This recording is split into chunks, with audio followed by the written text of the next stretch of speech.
My last question goes to President Duterte. Mr. President, you have mentioned that the U.S. is your traditional ally.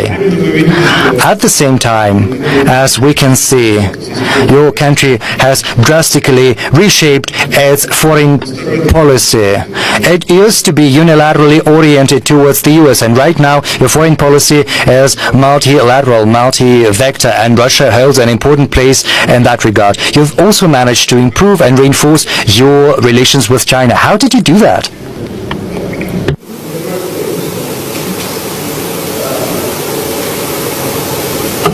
In the first place, we have been a colony of Spain then with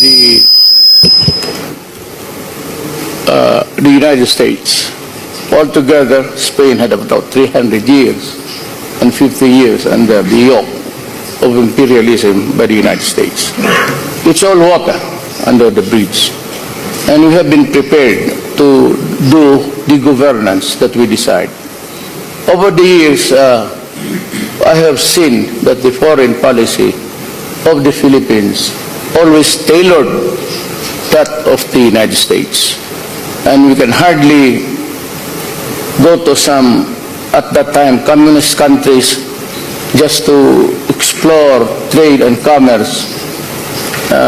It was looked upon by the American government as not a pleasant one, not a new development that would make them happy. And during my time, I was at a loss where to go. I did have contacts. I was not really expected to win the presidency. As a matter of fact, during the last week of the elections, I was in the number 4. But the week before the elections, my rating shot up to 32, and so I won by the landslide. Now I wanted something more than just what a new country can give us. And even in the purchase of arms and the things that they have given us, some were good, some were bad. And products, air assets that were given to us were refurbished from NATO, then given to us. And a week after, 3 of those we bought from them crashed, killing all my pilots and crew, 6 helicopters. And that was the time that I was also criticized heavily by the human rights of the United States Congress. And then, to my surprise, even the Human Rights Commission. You know, during the time of 2 presidents ago, we were told by the United States itself that if we do not take care, if we do not watch out, our country will be swallowed by drugs.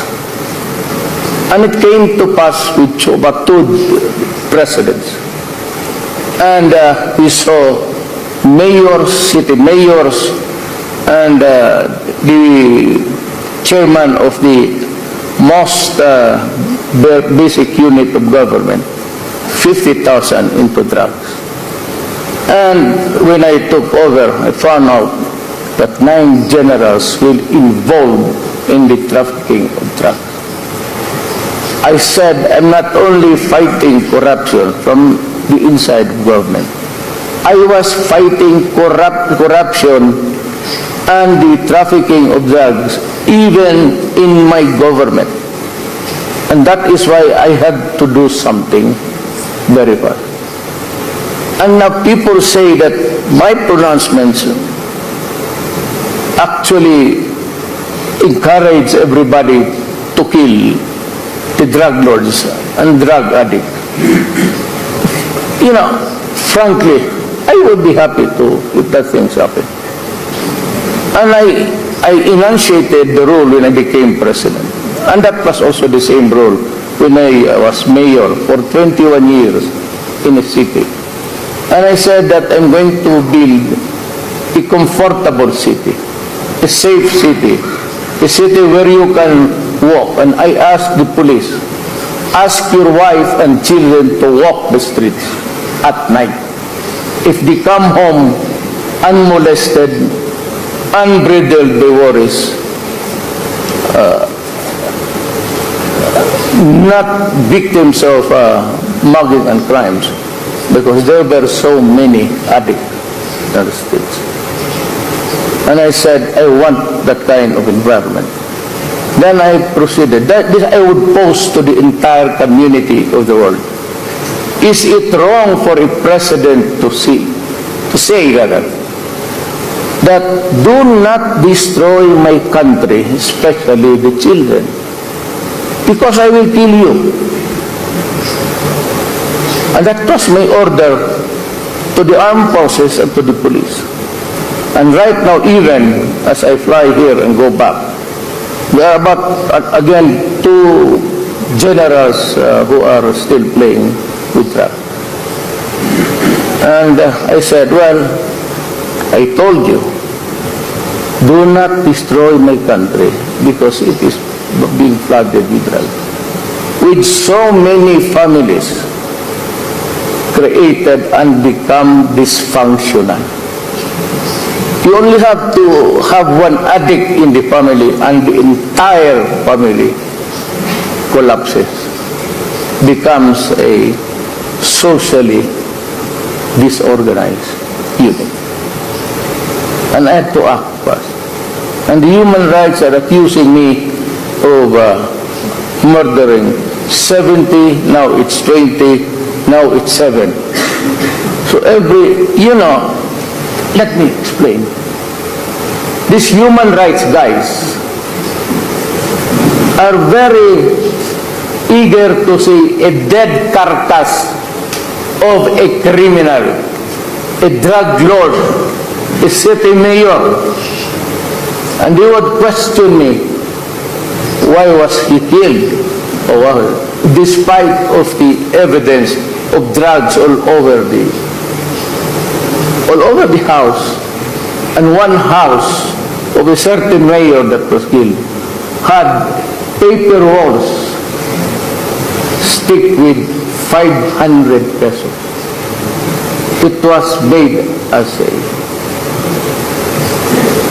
wall of the house inside.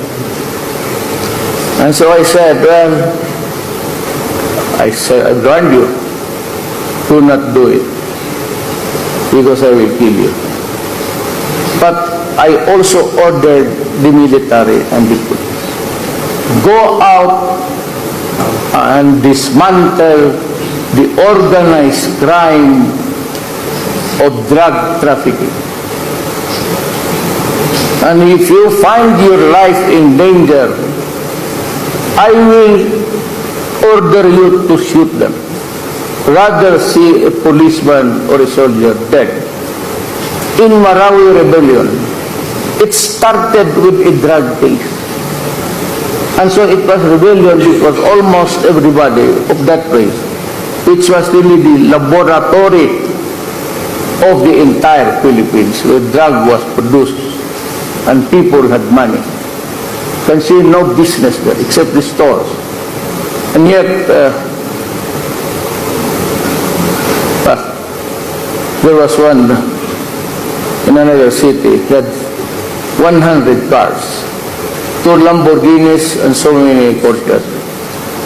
And yet the human rights would still insist on a wrong committed by me.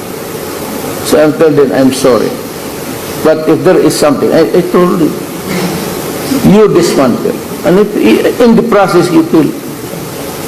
And I said to the world, and to the United Nations, and to everybody, I take responsibility for all of the consequences of this drug war. I and I alone. If somebody has to be hanged, I will be happy. I will even put the noose on my neck and say, go ahead. Or if you want to shoot me in a firing squad, fine. Our national hero died before a firing squad. That would be an honor for me to be the same in this situation.